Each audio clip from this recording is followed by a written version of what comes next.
to see a building. We have come not to see a place, but we have come to see you. Amen. From this altar, oh Lord Father, let healing begin to take place. Amen. Let deliverance happen. Amen. Prosperity. The Bible says, for you should remember the Lord your God, for it is he that gives you the power to get wealth. Amen. He gives you the power to get wealth. Today, God is going to unleash the blessings of this land to follow you. Amen. Every land have blessings. The Bible says, if my people that are called by my name shall humble themselves and seek my face and turn from their wicked ways, God said, I will hear from heaven, I will come down and I will heal their land. Let your land begin to be healed now. Amen. Every land that you are standing upon, those of you watching me from far and near, your land shall be healed. Amen. Because when your heaven is open, your earth will bring forth. Amen. From today, every earth that you stand upon begin to bless you. Amen. Because the Bible says, when God saw all that he created, it was good. You are a good person. Hallelujah. Amen. Receive the blessing of the Lord. Amen. In the name of Jesus. Amen. Put your hands together for Jesus. You will be seated in the presence of God. God bless you. Hallelujah. What a mighty God we serve. On this Love Sunday, the world is celebrating love today. But we know that the love that is above every love is the love that Jesus gives to us.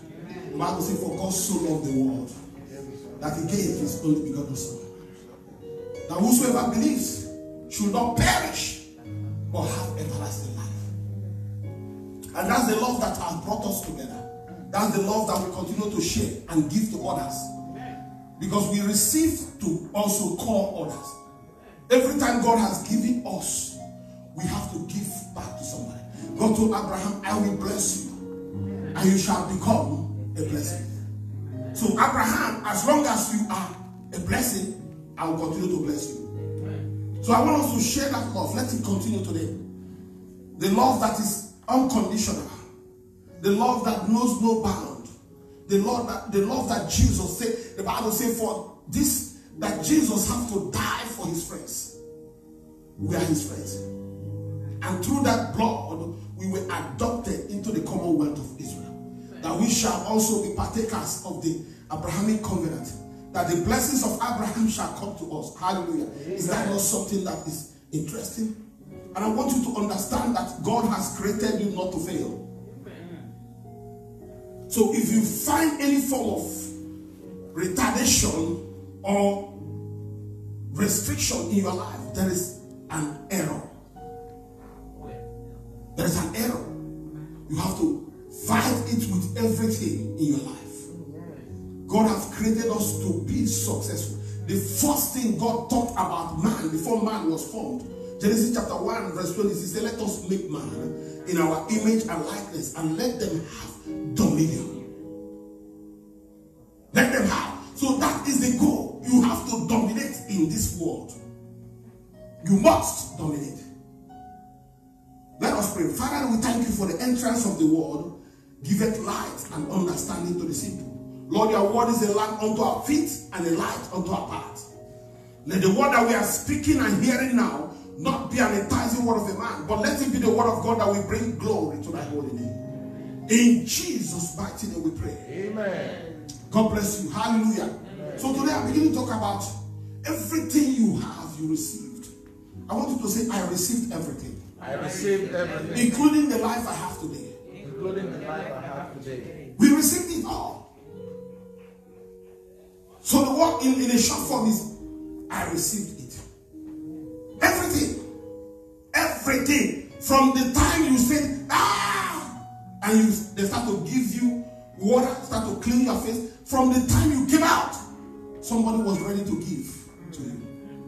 Amen. From the nurses to the doctors and to the nursing mother and to the guardians, and we start to grow that way. We receive everything. And I see people sometimes they forget that they are mortals.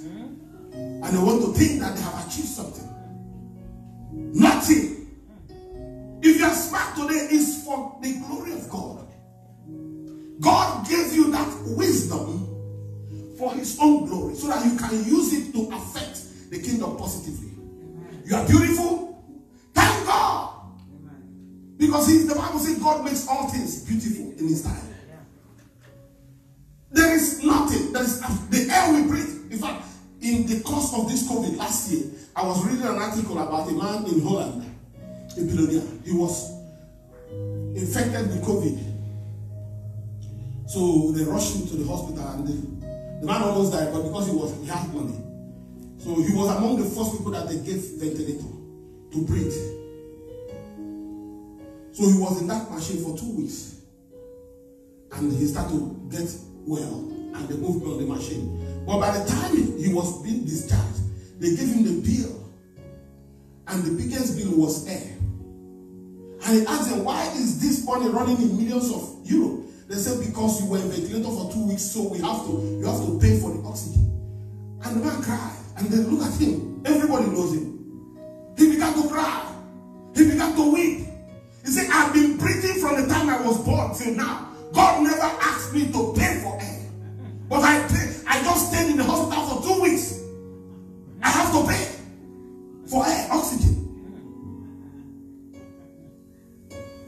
So if we have to buy oxygen, how many of us can afford it? Sometimes we want to look at every other thing and we neglect the things that we think that they are small. They are even worth more than. Let me tell you, necessity is mother of invention. When something becomes scarce, the value goes up.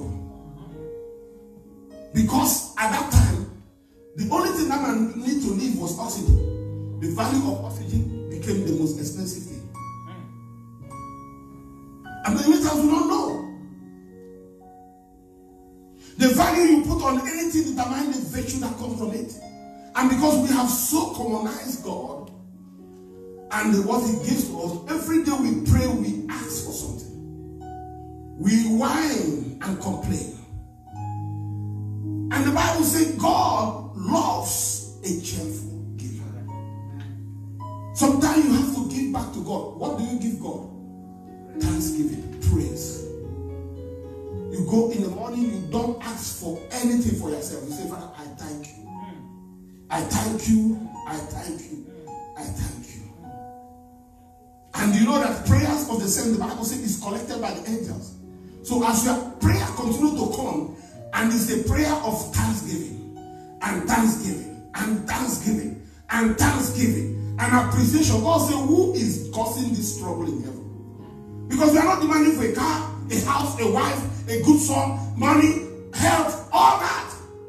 Many times we know how to pray for demand, but we don't know how to pray to appreciate. That's why Jesus, the format He gave us in Matthew chapter 9, He said, when you pray, pray in this manner. Our Father who art in heaven, hallowed be thy name. That alone, do you know what it means? Hallowed be thy name. Thy kingdom. When you're talking about the kingdom of God coming to your family, coming to your house, is the government. Are you ready to submit under authority? If you say thy kingdom come, that means you are ready to relinquish every right you have. If God says stand in the sun, you will stand there. If God says don't go out, you will not go out. God says don't eat food today. That is thy kingdom come. Everything in heaven is under authority. The angels obey the last command. They don't even have the right to say, why should I do this? At the sound of the word of God, every one of them will bow. Thy kingdom come. Thy will be done in my life. You know, when we say thy will be done on earth, we push it so far. It looks very, very straight. The earth is a big place. But when you say thy will be done in my life, and you begin to imagine what is the will of God concerning me. And if you see where giving is down, down. Many of us start with give me,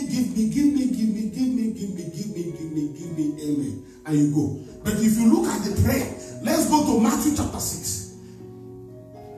Before you even mention what you want, it's way down. Matthew chapter 6 verse 9. Oh, I don't know why we are going here. It's not part of our message, but God has a way of bringing what He wants us to hear. Oh, Rakata Sikataba. Yes, Lord. Hallelujah. Matthew chapter 6. Are you there? Look up from verse 9. He said, in this manner, therefore pray, our Father in heaven, hallowed be thy name. Thy kingdom come, thy will be done on earth, that is in your family, thy will be done in my life, as it is in heaven. Give us this day, after you have reverenced God and you have promised him that you will obey authority. Because when you say thy will be done on earth as it is in heaven, you have made a promise to submit under authority. And when you are submitting under authority, is on everything. You submit your livelihood. You submit your life. You submit your strength, your ability, your knowledge, your wisdom. You submit it unto God. Any man that is under authority has no voice. When you hear a command, that's what you just do. Even Jesus said, I'm a man of authority, but I'm a man also under authority. I do what my Father said I should do.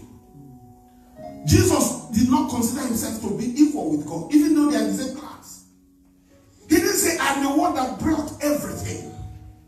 He submitted, even to the Holy Spirit. The Bible says in Luke chapter 3, when Jesus was baptized, and the heaven opened, and there was a confirmation of his position, and who he was, and who he still is today. He said, this is my son with whom I'm well pleased. The whole world has it. This is the Son of God. He would have won a badge with that. But the Bible says, as he came out, he was led by the Spirit into the wilderness to be tempted. And Jesus, the whole Son of God, continued to follow the Holy Spirit sheepishly. And when he was brought there, he spent 40 days and 40 nights praying. After the prayer, do you know what happened? The first visitor was the devil. You would think that after you have fasted and prayed, the enemy will be far away from you. The devil was the first visitor. And the devil knew that Jesus had been announced. So he wanted to purge that faith. If you are the Son of God, that was the last encounter with Jesus and God at baptism in Jordan. This is my son. Now the devil wants to counter that. If you are the Son of God, turn these stones to bread. Jesus never answered the part of if I am the Son, because he knows who he was. But he said, man does not live by bread alone, but by every word. Every word. So if I cannot live by bread alone, I have to depend on the word to live. Man does not live by bread alone, but by every word that proceeds. So it's a proceeding word. It's not a static word. The word has life. The Bible says in John chapter 1 verse 4, in him is life. And the life is what? The light of man. And the light shines in darkness. And darkness cannot come. So it's a proceeding word. It's a moving word. It's a walking word. Man does not live by bread alone, but by every word that proceeded out from God. If it was one of us, and the devil said, you are the Son of God, you will say, devil, just wait for me. I will call the whole host of heaven. Let me prove to you that I am his son. We want to brag. Jesus said, no. I don't have to show you anything. I don't even need to show you anything. I am the Son of God, but I'm going to tell you that this second part, man does not live by bread alone, but by every word. And when he was saying every word, he was talking about himself, because he was the word. The Bible said in John chapter 1 verse 14, and the word became what? Flesh, and dwelt among men. He was saying, no, I can't live by bread, because I live by myself. In him we live, in him we move, in him we have our being. So he is our environment, he's our atmosphere, he is our livelihood, he's our being, he is everything. I want you to say again, I received it. Let's go and see it in the Bible. 1 Corinthians chapter 4. Everything you have, everything you will have, everything that your children will have, everything your children will have, was given to them. Nobody came with anything. 1 Corinthians chapter 4. Are we there? Verse 7. Oh, yakatasi kataba. Basiko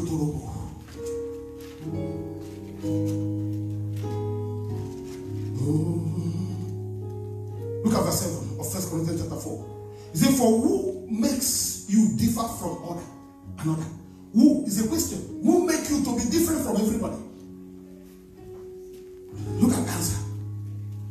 And what do you have that you did not what? Receive.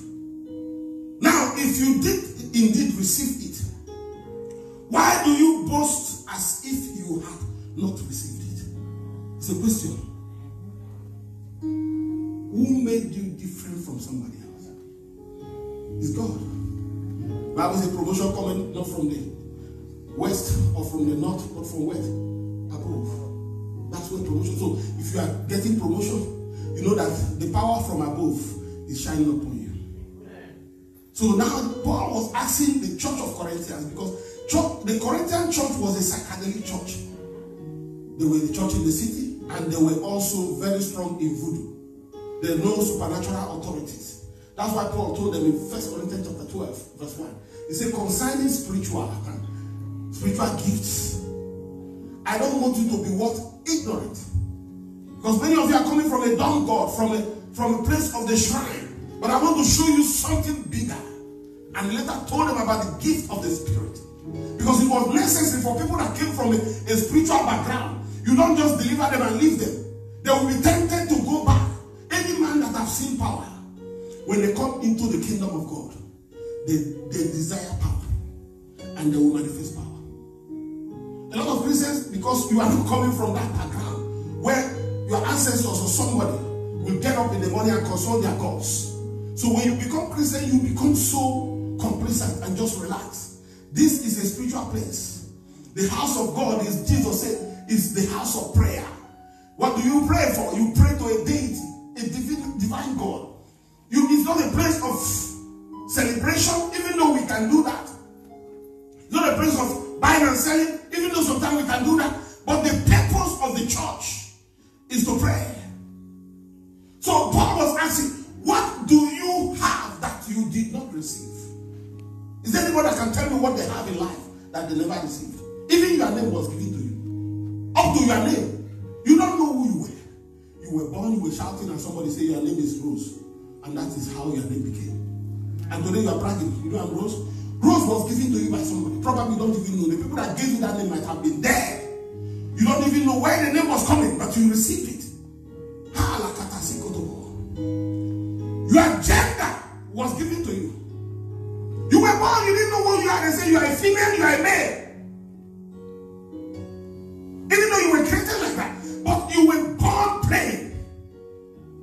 But somebody has to begin to instill this information into you. So why do you boast? Why do people brag about their own ability? God gives everyone according to his what? Several abilities. God is the creator. He knows whether you can do 5 things at once or you can do 1. So if you have the ability of 5, he gives you 5 talents.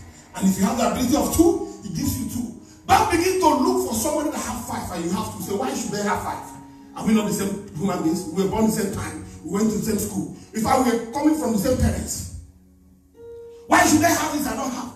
God is the one that gives. But in one thing, let me tell you something. If you stay long enough in your own gift, you will still get the same result.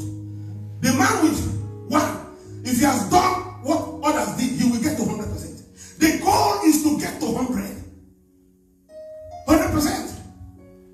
That is the goal of everything. The blessings of God. The Bible says God maketh you rich and added no sorrow. He has to get you to 100. But if you start to look at somebody's ability, you might not even get to 20%. Or 30% of your natural endowment. I want you to say, I received it again. Because he has to sink to your life. That every day you get up and say, Father, thank you for giving me life. Because the life I have is not my life. The world I'm living in is not my world. The house I think I own, my name might be in that house. It's not my house.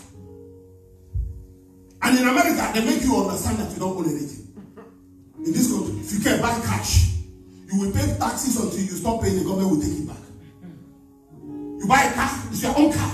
You don't have insurance, one day they will tow your car in your house. A cop will just drive by your driveway and see the tag and read it and there's no insurance. They put a warning ticket, the next thing their car is gone. You don't own it. So whatever you have here, you will pay to maintain that until you don't need it again. That's why if you don't need something, don't buy it in America. Because you have to pay to keep it. Even though you bought it, and you will be paying to keep that thing that you got. It's only air that we have not been taxed about. Very soon the government will begin to tax you for how many air you breathe. But God give us freely. Many of us are coming from a place where you inherit a land. Nobody will ever ask you for that land. In fact, you will never pay tax for that land forever. You buy a house, the house is your own forever. You own a car, it's your own car forever. And we don't appreciate those little things. We go to school and we try to brag. You that went to school and the person that did not go, there's no much difference. You have a privilege, you have an opportunity that they didn't have. And that doesn't mean that you'll be better than them in life. Education is not a guarantee. I see people, like, it's a competition among Africans, which is good to have education. People tell you, I have doctorate in this, I have doctorate in that. Some people have 3-4 doctorates in different principles.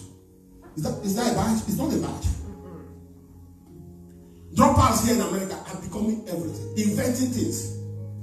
That doesn't mean that you have to go to school. Education is good. You know, knowledge will give you power because it gives you the ability to have options. But it doesn't give you money. Once you are more knowledgeable, you can now say, I will go to the right or left. Because you have options of what to do. If you don't have much knowledge, you are limited. That's the difference. But whatever you do in life, do it well. And let the glory come back to God. Let us go to, hallelujah, the book of 2 Corinthians chapter 3. Chapter 3 verse 5 and 6. Oh, time. 2 Corinthians 3. Look at verse 5.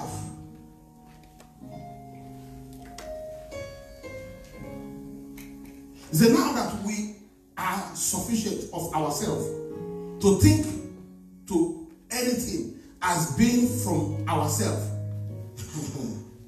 But our sufficiency is where? It's from God. Look at verse 6. Who also made us sufficient as ministers. He was not talking about himself. You can say, God has made you sufficient as a wife, as a lady, as a business person, as a career person, as a job person, of a new covenant. Not of the letters, but of the spirit. For the letter kill it, but the spirit gives life. Our sufficiency is not by ourselves. You might have more opportunities, and you will think that because you are making more, because you have more opportunities, that you are different from the guy on the street there, the homeless guy. No. It's God that makes you to have that. Yes. Whatever you think you did that took you there, it's not your ability that took you there. It was not your strength. It was never your connection. It is the grace of God that gives us the opportunities that we stand today and talk. And if God has given you more grace, thank God. But don't instill it on other people that you are better than them. That's one of the mistakes we make on earth. And you see, the Bible says God hates a proud tongue. Pride always goes before fall. Always. When people start to remove God in what they are doing, start to give glory to themselves. Not quite long, because that person will not exist again. They might still be alive, but you will never hear of them again. When God is in the center of your life, you will continue to get. He's the source. You are just a channel. The source of everything you have, if you follow it, it goes back to God. That's why he told Abraham, the man that he started reconciliation with, he said, I will bless you and you shall become a blessing. Amen. I will bless you and you shall. That was instilled to Abraham. I will bless you and you shall become a blessing. Abraham started with himself, his wife, and Lot. But before Abraham died, he had 318 men. Abraham has become an empire. He has blessed a lot of people. He has adopted people from different nations and they became his children. The children that were born in his camp, they were all his children. So do you know how one man has expanded? God said, I will make out of you many nations. And in our eyes today, we can count nations that came from Abraham. Including many of us that are sitting here. are the children of Abraham through the covenant that God made with him. But even Abraham cannot say, I did this. You have to trace everything to God. And that grace that you have today, it can multiply. If you have one grace, don't just say, God, I thank you for one. I thank you for one, but I want two. He can give you the second one. Grace can multiply. Some people have grace to get married, but they don't have grace to keep a husband. I know a family. In fact, one of the guys is my friend. The sisters got married before they were 22. In fact, when they are getting to 22, men are coming from everywhere. By the time they hit 30, all of them came back home. And the next generation, that's how it has been. Aunties are in their house with their children. Every day they will fight in their family. But any young child that comes out, people are trying to marry them. Why is it that they have grace to get married and they don't have grace to keep husband? It's a cause. So they have to go, and so many times we have some grace, we don't have all of them. But God can give you that one that you don't have. 2 Peter. Let's go to 2 Peter. Hallelujah. Because God can make all grace to multiply. 2 Peter chapter 1. Yes, Lord, we bless you. And even in that condition, people still come to marry them. They come as in that family and see different aunties are coming back with their children, and somebody still saying, I want to marry you. Because the grace is already, somebody have paid that price. So it is easy for them to get out, but they come back quick. And somebody has to pay the price to keep them where they go. In the name of Jesus. 1 Peter, are we there? Yeah. No, go to 2 Peter. Chapter 1. And look at verse 2 and 3. The grace and peace be what? Multiplied in the knowledge of God and in Jesus our Lord. As his divine power has given to us all things that pertain to life and godliness, through the knowledge of him who called us by the glory and virtue. It has to multiply, but it is by God. So many times you are praying, God, give me grace for this. Some families don't have grace for long life. And if you go generations, you will see that people always die young. They have everything, but they don't have that one that is life. You have to ask God for that grace. Because he's the giver of all. Peter said it. And that grace can multiply. But you have to ask the God that gives you the knowledge. He is the one that gives wealth. He said, you should remember Deuteronomy chapter 8 verse 18. He was telling them, because you are going to get very rich and very wealthy. And that prophecy is also for you. In the name of Jesus. Amen. In Deuteronomy, God told them, because they are now getting into the promised land, they are sharing lands, things are happening. He said, you should remember the Lord your God. For it is he that gives you what? The power to get wealth. You should remember. But what happened? They forgot. And they were carried into captivity.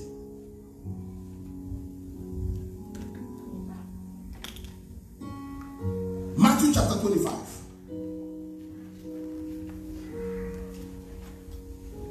So if you see somebody that has more ability than you, don't envy them. Work on what God has given to you. Because that which you have can get you to 100%. It doesn't matter what grace or ability somebody has. What you have can get you to 100%. If you can diligently seek God and work towards that. And make God your apple. And make God your number one. Jesus said, Matthew 6:33, seek you first the kingdom of God and his righteousness. The kingdom of God is the government. It's not anything. When you hear kingdom of God, it's like we are walking into a different world. No. It's the government. Once you submit under that government, you submit your life, your family, you submit your resources. Anytime somebody calls you to give God an offering, then you have not known who you are serving. Because what you love, you just give to it. Once in a while, you just go to God and say, Father. David on his own woke up one day and said, how can I be living in this palace? And the ark of God is in the bush. I must get that ark back. Even though the condition that took the ark away was caused by the Jews. But then they said, I cannot be living in this house and God's ark is in the bush. And they went and did everything. The first time the ark killed the priest, and the second time they brought the ark. He built a house for the ark. But it was not enough. One day he looked around and he said, no, I want to build a house for you, God. What kind of God are you? I need to build you a magnificent house. A house that has no equal in the world. A house that the foundation will be gold. And God came back and said, David, I see your house. But that house, you will not build it. The one that is coming after you will build it. God never asked him to build a house. The temple that everyone celebrated in Israel, the temple of Jerusalem, that is still down now, that is just a wall. People go to that wall and stand there and pray. That temple was a man thinking of how can I bless this God? What can I give to God for all the goodness of what you have done for me? That's why God said in the whole Bible, from Genesis to Revelation, David is a man after my heart. He knows how to think about God in the right time, because he knew that he was under authority. When his son chased him out, Absalom, he didn't come back to fight, because that position he didn't want it. God gave it to him. One prayer he prayed while he was in the cave of Adullam with his military men. He said, God, if you have chosen my son Absalom to be king in my stead, let me stay here and die. God, remember the covenant he had with David and killed Absalom. He said, if you have chosen my son to be king in my stead, let me stay here and die. And God said, no, I've not chosen your son yet. That boy has to die for breaking authority, challenging his father. He has to die. He died. Even the person that brought the news that he saw Absalom die, that he killed him. The moment he opened his mouth and said, I saw him that I killed, David cut his head off. You don't touch a prince, even if he has gone wrong. The Joab and the military guys of David, they were very strong and tactical. They told David, we can take this boy down. And David said, don't touch him. He's my son. Let him be. A man that had power. He knew that nobody rises by their power. So he wanted to make sure he's not against God, fighting to keep that position. He went to God. If this guy is the one you have chosen, let me stay here and die. And God said, I didn't choose him. He chose himself. And God killed him. I'm telling you, to that level. Matthew 25. Are we there? Look at verse 15. The Bible said they have this young man that their master came and gave some gift. Let's start from 14. It says, for the kingdom of heaven is like a man traveling to a far country who called his own servants and delivered his goods to them. To one he gave 5 talents, and to another 2, and to another 1. To each according to their own ability. And immediately he went on a journey. What I want you to see there is, God did not share the talent based on their gender. He did not give the talent based on their power. But he gave them based on their ability. Ability is what is inbuilt. What they can do. It's not about based on their skill. Maybe the one that received 1 talent was even more skillful than the other ones. God is not looking for. God is looking for their ability. Will he be able to do 5 things continually? Because some people are not diligent. They have 5 talents, they do one here, they leave it haphazardly, they do the other one, and they leave it half. They just scatter themselves everywhere, and nothing is complete. But this guy can handle 5. And he will handle 5 and still be humble. Some people, if they have 5 talents, and somebody has 2, they won't even answer your call again. You call them, hey, how are you? Why are you calling me? You have 2 talents, I'm 5. We are not in the same class. But the guy with 5 talents, you see how, when the master came back, you read that story down, because of our time, I don't want us to read it. You can read it at home. But when the master came back, the guy with 5 talents was so happy. And the guy came and said, Lord, you gave me 5 talents, and I make 5 more. He submitted everything he had. Some people will say, oh, if God has given me, that means I have to take it. They won't even remember that God again. Some people get money and go and submit to shrine. There's a woman in the Bible, we don't have to talk about her today. She was a prostitute. And God blessed her as a prostitute. It's in the Bible. God said, I made you to succeed in prostitution. People go to prostitution and die. But I allow you to get corn and wine and gold. and you have taken what I give to you and give to Baal.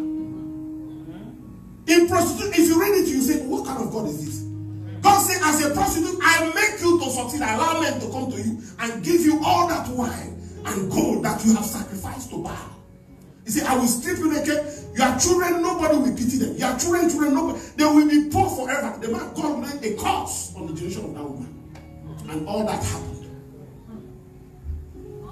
So it doesn't matter what you are doing. You see people steal and they succeed. They think they are smart. And they're smart. Maybe they have gone to join a cult.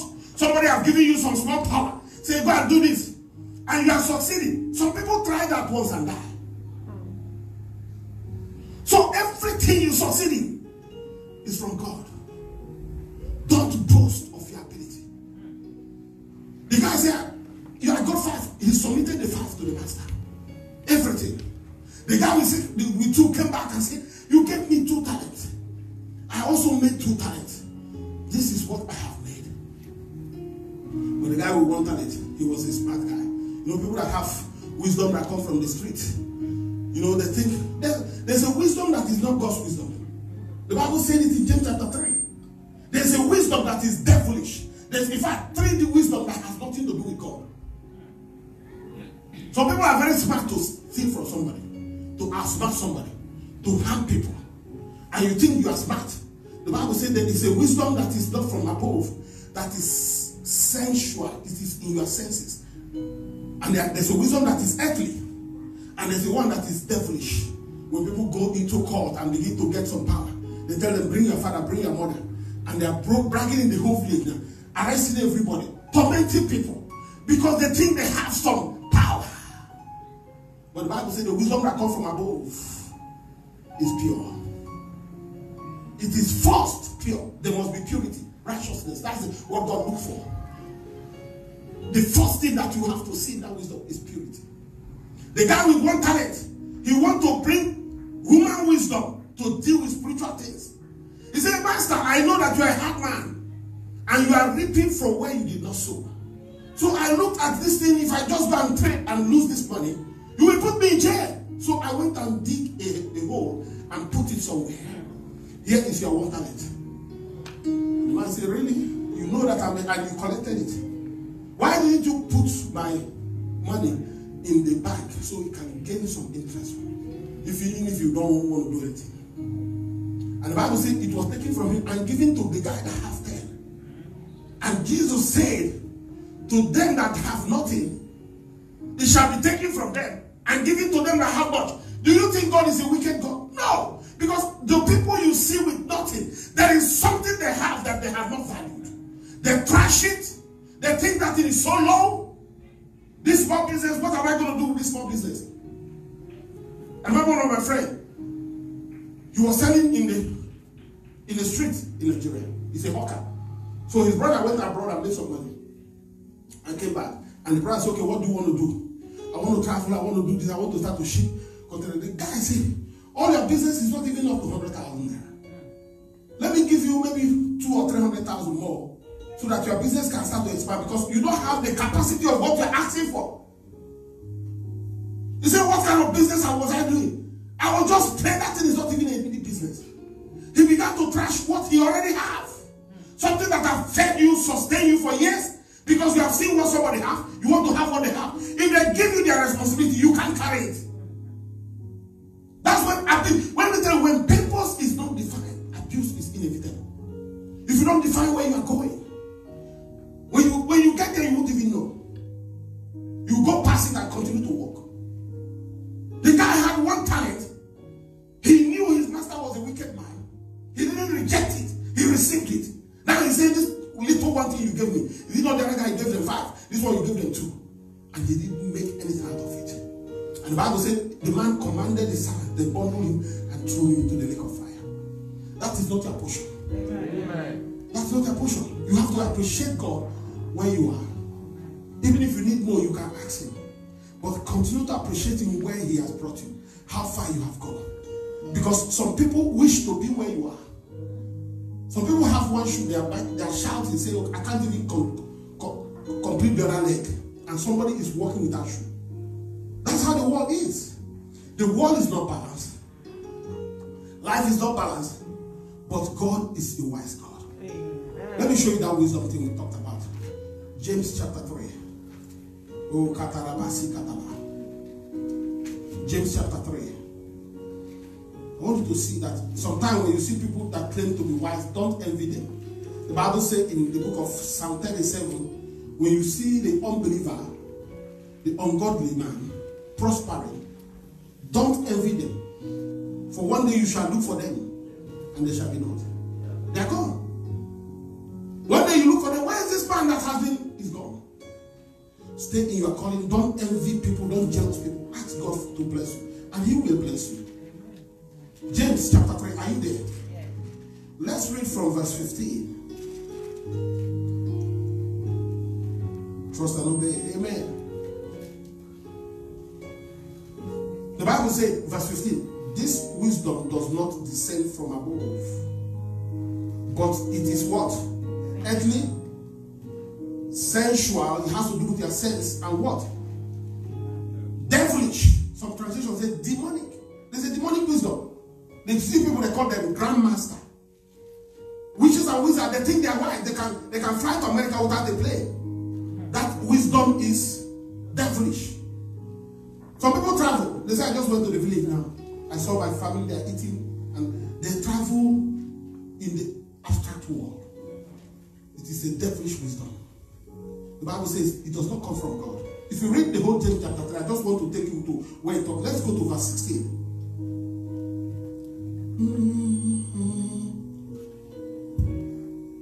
You say, for where envy and self-seeking exist, confusion and every evil thing are there.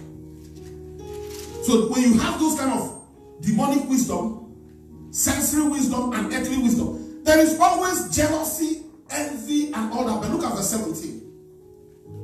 Are you in verse 17? The Bible says, but the wisdom that is from above is what? First pure, then peaceable, because it's gentle, willing to yield. You are not in a hurry. You are in a place and you don't drag things with people. You cool down. It comes to you. You are willing to yield. Hallelujah. Full of mercy. I've seen people that even call themselves Christian pastors. Wicked as the devil. When I say wicked, wickedness in the highest place. And you say you are calling God, the wisdom that comes from God have mercy in it. Because God is love. There is mercy. You don't hold everything so tight. Somebody might be trying to, at the time, you just leave it, let them take it. You see, when Lot, you remember Lot, the nephew of Abraham, in Genesis chapter 13, Abraham has become rich. Their business is growing. Lot, even that he came as boy, a guy that was brought as an apprentice, he has had his own cattle and sheep and his own servant. Then his servants began to drag land with his boss. Land where their sheep will be to eat. And the Bible says, Abraham said, hey, please, let's not do that. The land is so big. Why should we fight? If he's a wicked master, he will throw him out and all his servants and take everything he has. But Abraham said, where do you want to go? And the Bible says, Lot looked on the south, where there's vegetation, the plain of Jordan. He saw Sodom and Gomorrah, the big city. He chose by sight. And he moved all his sheep and cattle and moved down there. He was foolish. If that kind of thing happened, he's supposed to say, sir, I'm sorry. He will bow down to his master and say, whatever you want to do, do. I'm at your service. But he wants to rub shoulder with his boss. And Abraham was left in the what? In Canaan, in a dry land. That's what the Bible says. The moment Lot left him, God came back and said, Abraham, don't worry about Lot. Look from where you are. Look northward, southward, eastward, and westward. Genesis chapter 13, verse 14. For all the land which you see, to you and your seed, I will give it forever. Abraham was in that dry land. He saw you today. He saw Africa in the south. He looked in the east. He saw Asia, China. He looked towards the north. He saw America. In the west, he saw Europe. He saw the whole world. That's why we have the seeds of Abraham everywhere. God gave him the 4 cardinal, including Sodom and Gomorrah. What happened? Not many years down the line, I think Genesis 9:19, Lot now is having problem. The whole Sodom and Gomorrah is full of gay people. And they came and said, please, they saw the angels of God coming to the house of Lot. They came and knocked, said, please, Lot, give us those beautiful men that we saw that walked into the house. We want them. And it was like a riot. They would say, this is our rights. Government was giving them all kinds of rights. They didn't know that they are about to go. They were knocking, saying, we want those men. God came out and said, please, I have 2 beautiful daughters that are virgins. Take them. Do whatever you want to do with them. Those men said, no, we want those men. They didn't know they were talking about the angel of God. And the angel told us, say, leave this house. Everything you have worked for, all the wealth you have accumulated, you, your wife, your 2 daughters, run for your life and go towards the mountain of Zoar. And they began to run. And Sodom and Gomorrah was turned to ashes. All this wealth he was dragging with Abraham. And the Bible says, and God remembered Abraham. God destroyed Sodom and Gomorrah. Because God remembered his son. He destroyed the whole city. Because of Abraham. The wisdom that is from God is pure. It has purity in it. It is not envious and jealousy and strife. Wickedness in the highest places. You see, it has mercy. It can yield. Okay, this is mine. You are dragging it. Okay, I'll yield. I'll say, take it. Because you have carried fire. That thing you took is a shrine. You will come back begging. Say, please come and take your thing back. Abraham did not drag cattle with him. He lost everything. Abraham continued to grow. We never heard of Lot again. In fact, he did the worst. He slept with his children, had children for his children, and gave birth to the Moabites and all kinds of things. It was atrocity. The influence of Sodom entered into him. Be careful.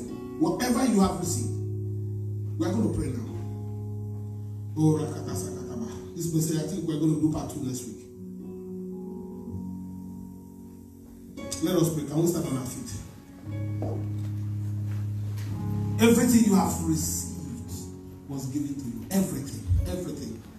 Everything. I want you to say, we are going to be sober today. Say, Lord, have mercy upon me. For thinking that I have sufficiency in myself.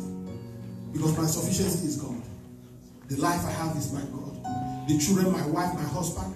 The house I live is God. The car I drive, Lord, please take my life and let it be. Take it all. I submit my livelihood unto you. I give you back all that belongs to you. I give you your dues. I respond to you. I adore you. I worship you. I magnify you, for you are God. Lakoto sakataba. Rebaka shikataba nikataba. Have mercy upon me. Lord, we come to you as a church on this Love Sunday. Let your mercy come upon us. The Bible says, for God so loved the world that he gave his only begotten son. Lord, you couldn't even keep your own son. You gave him to us. Today we give you back everything that we have. Our career, our business. This ministry we commit it unto thy hand. Let the glory of God continually be seen here.